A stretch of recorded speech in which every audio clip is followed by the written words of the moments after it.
Assalamualaikum warahmatullahi wabarakatuh. Halo semuanya, di video kali ini aku mau ngajak kalian belajar bareng tentang salah satu perjalanan penting dalam sejarah negara kita, yaitu tentang pergerakan kebangsaan Indonesia. Di sini aku bakal jelasin dari awal kenapa pergerakan ini tuh bisa muncul, terus organisasi apa aja yang berperan, dan bagaimana semangat persatuan bisa terbentuk sampai akhirnya Indonesia bisa merdeka. Oke, langsung aja tanpa lama-lama lagi. Mari kita mulai dari cerita awalnya dulu nih.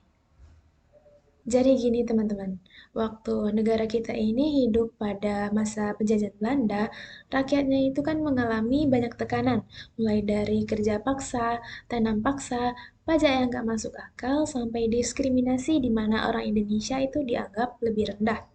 Nah, dari kondisi itu muncul rasa lelah, rasa marah, kalau terus-terusan begini kehidupan gak bakal berubah. Dari kesadaran itu, muncul pemikiran bahwa bangsa ini harus bangkit dan harus diperjuangkan.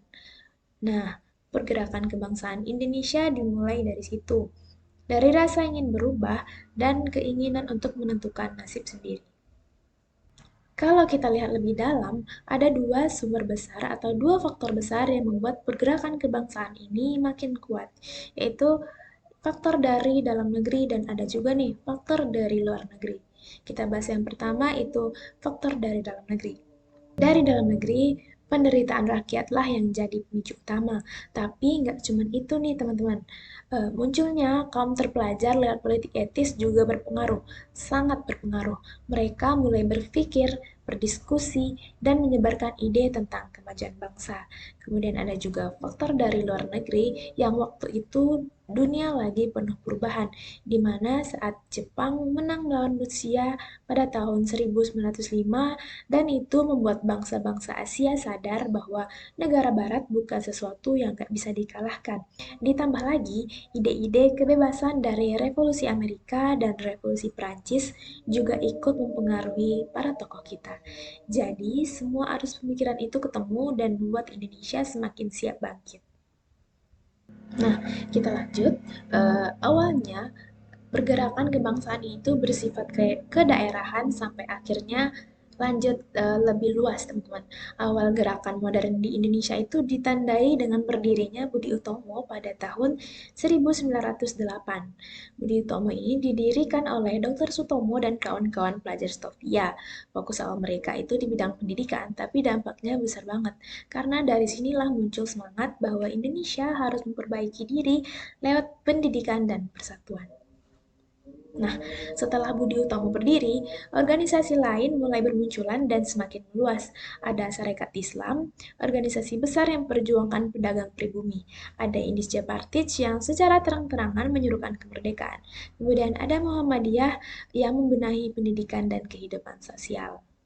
Dan selanjutnya, puncak persatuan muncul pada tahun 1928 lewat Sumpah Pemuda. Di sini, para pemuda dari berbagai daerah berkumpul dan sepakat bahwa kita ini satu bangsa, yaitu Indonesia. Bayangkan ya, dari Sabang sampai Merauke, dari berbagai suku dan bahasa, semua bersatu dan mengikrarkan satu tanah air, satu bangsa, dan satu bahasa. Sumpah Pemuda ini yang akhirnya menjadi fondasi kuat berdirinya negara Indonesia nantinya.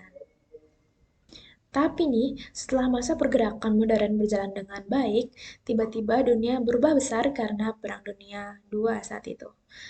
Di mana Jepang mulai menyerang wilayah Asia Pasifik dan masuk ke Indonesia pada tahun 1942. Awalnya, rakyat Indonesia menyambut Jepang karena mereka membawa janji manis sebagai saudara tua.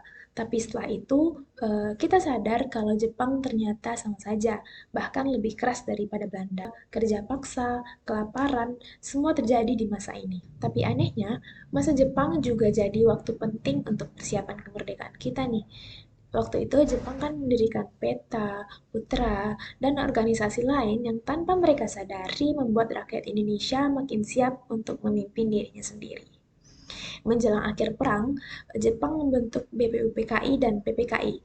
Dan disinilah para tokoh-tokoh kita mulai merancang dasar negara dan mempersiapkan lahirnya Indonesia merdeka. Begitu Jepang kalah pada Agustus 1945, momentum itu langsung dimanfaatkan. Setelah peristiwa Rengas Dengklok dan diskusi yang panjang, akhirnya pada tanggal 17 Agustus 1945 diproklamasikanlah kemerdekaan Indonesia. Peristiwa ini jadi akhir dari perjalanan panjang pergerakan kebangsaan Indonesia. Perjuangan dimulai dari rasa menderita, kemudian tumbuh menjadi kesadaran, lalu menjadi gerakan terorganisir yang sampai akhirnya melahirkan sebuah negara bernama Indonesia. Jadi itu dia teman-teman, cerita tentang perjalanan pergerakan kebangsaan Indonesia. Semoga penjelasan ini membantu. Terima kasih sudah menonton dan maaf bila ada salah kata. Saya akhiri. Assalamualaikum warahmatullahi wabarakatuh.